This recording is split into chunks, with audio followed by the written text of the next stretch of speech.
Bonsuelo, athletes, another great day today.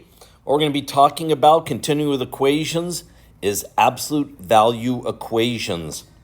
Now, again, I want to remind you, what are you doing with an equation? You're trying to find every value, all values that make the given statement true. Okay? So the main thing is that you're making a statement true, but it has to be everything that makes a statement true. So for instance, I'm going to scribble some stuff here. Don't write it down. Okay, just listen. Okay, so what if you had absolute value of x equals 3? Does 3 make that statement true? Yes, it does. But 3 is not the answer. Why not? Because there's more than one thing that makes that statement true. Both 3 makes it true and negative 3 makes it true. So remember, we're trying to find all things that make the statement true, not just some of them, not just one of them. You have to find every single one. And if you don't find every single one, then you haven't answered the question. You haven't solved the equation. Okay, what we're going to do is we're going to start off with the definition of absolute value. Now, there are two definitions. The geometric one there is the second one I gave you. We're not going to use that today. We're going to use it another day. That's the absolute value is a distance from a central point. That's probably the one you used in geometry. That's a geometric definition. We're going to use the algebraic definition, and that is that the absolute value of x equals, and it's going to equal one of two things. It's either going to equal x or negative x. Now, again, you don't need to write this part down. I just want to explain what that means. Okay, and I'm going to show how that definition works. It equals, absolute value of x equals x if x is greater than or equal to 0. In other words, if it's positive or 0. The absolute value of x equals negative x if x is less than 0. In other words, if x itself is negative. Now, I'm going to show you a problem, and it's going to be super simple, and I'm going to make it what's going to seem like really complicated, and then I'll explain why. Okay, first of all, let's take the absolute value of 5. Okay, what did you do for that? The answer is 5. You just dropped the bars. Why? Because the value of x, the thing inside the bars, is positive. So in order to find its absolute value, you drop the bars. That's what the first part of this says. The absolute value of x equals x. And it'll say just drop the bars if x is greater than or equal to 0. Well, how about the absolute value of negative 5? And most people correctly would say this is 5. Okay, so how does this definition work then? I'm going to go through something that you don't need to do. If you just tell me this is 5, that's fine. Okay, notice that the thing inside the bars is negative. So technically, how do you make the thing inside the bars positive? Well, the definition says the absolute value of x equals negative x, negative of the thing inside the bars. So we take the negative of the thing inside the bars, and we get 5, thereby making it positive. Now, why am I making this so complicated? If all we had to deal with numbers was with numbers, you wouldn't have to worry about it. But we don't just have to deal with numbers. We have to deal with variables. Okay. So we're going to use the algebraic definition, although sometimes later on I'll refer to the geometric definition. The main thing you need to know is this. This is kind of like the biggest idea, that taking the absolute value of a variable results in two statements, one of them positive, one of them negative. So for example here, the absolute value of the quantity k minus 7 equals 20. We write two statements, k minus 7 equals 20 and k minus 7 equals negative 20. Okay, now I have to tell you, this is not technically correct. Technically, there is one step before this, and it's this. What did I tell you to do up here with the absolute value? You either drop the bars or you drop the bars and multiply it by a negative. Okay? So technically, what do we do here? We drop the bars or we drop the bars and multiply it by a negative. In other words, technically, the negative is on this side of the equation. Okay? But you know what? We can take that negative and very easily multiply both sides of the equation by a negative in our head, and just move it to the other side so you end up with the negative on this side, okay? And that's fine. I don't really expect you to write this top step that I just kind of scribbled in there. You should know it's there. Technically, it's there, but it's fine to just drop the bars and make it negative, making the number negative, even though technically it's not the number that's negative, it's the quantity, the k minus 7 that's negative.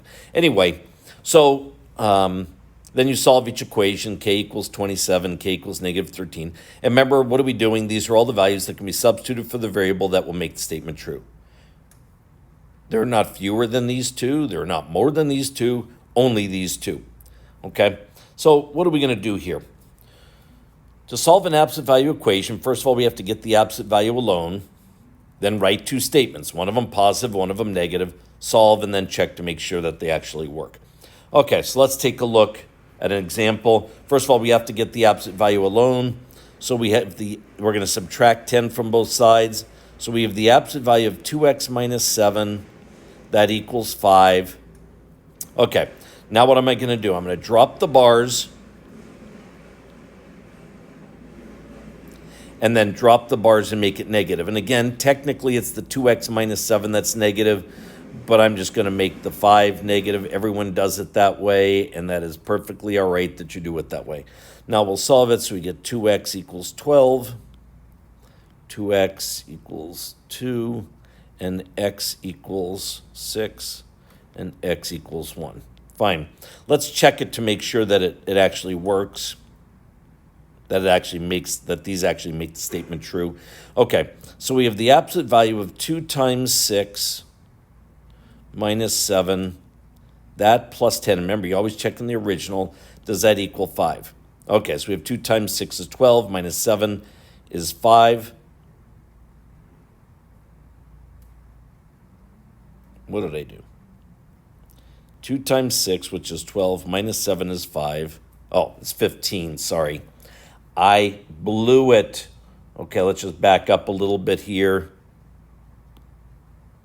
I'm going to get rid of this.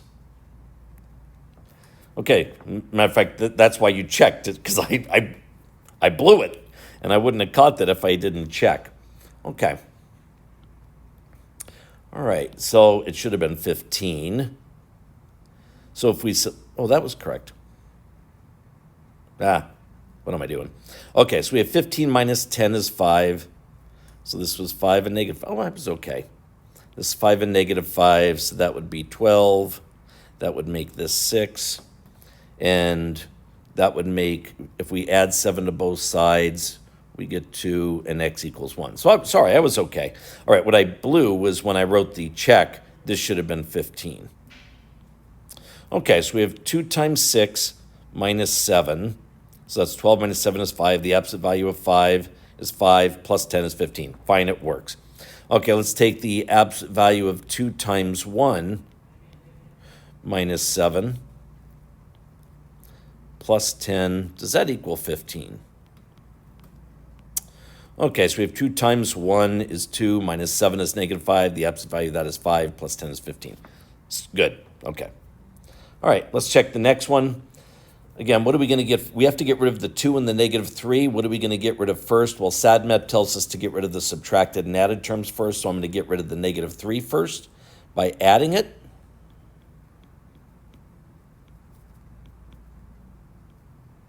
Then I'm going to divide by 2. Sorry about that.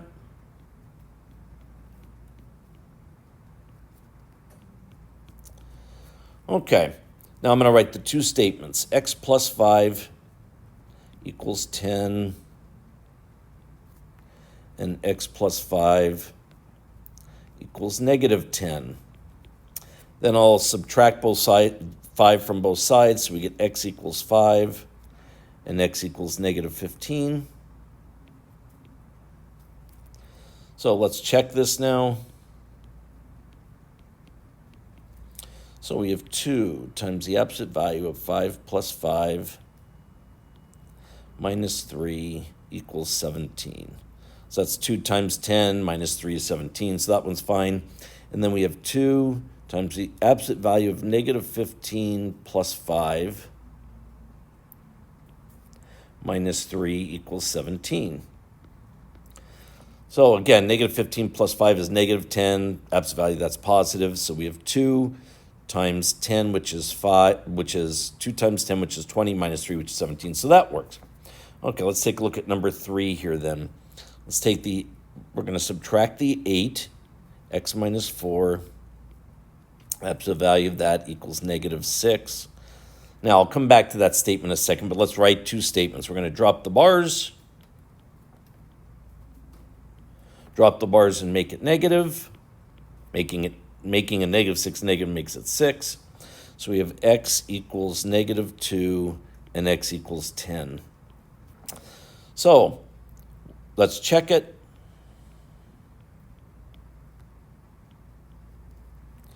So we have the absolute value of negative 2 minus 4 plus 8. Does that equal 2? Well, we'll take a look at that in a second. And then the second one's going to be the absolute value of 10 minus 4 plus 8 equals 2. So negative 2 minus 4 is negative 6. The absolute value of that is 6 plus 8. Does that equal 2? No, it doesn't, and I'll come back to that. 10 minus 4 is 6. The absolute value of that is 6 plus 8 equals 2. That doesn't work either. So what makes this statement true? Nothing makes it true. There's no solution. Now, why is that? Let me show you why. Let's take a look at this statement right up here. The absolute value equals a negative. Well, an absolute value has to be a positive, so an absolute value can't equal a negative. That's why there's no solution. And you could have actually gone straight from this statement right here to the answer, because you can just look at it and say, oh, the absolute value of a negative, it's not possible. Okay, the thing I want to get across here is the only thing that can make you write 2 statements, and it does make you write 2 statements, is an absolute value around a variable. Okay? Now, the last thing I want to mention is what makes these things absolute value equations. It's this. It's not an absolute value and an equation and a variable. That's not good enough. So for instance, if we have, and you don't need to necessarily write this down, but if we have x plus the absolute value of 3 equals 7, that is not an absolute value equation. That's just what's called a linear equation, okay? Why? Because the absolute value is not around the variable. If ever you want to know what type of equation you have, look at the variable, okay? Here, there's no absolute value around the variable, so this is not an absolute value equation. You don't write 2 statements from it. It simply becomes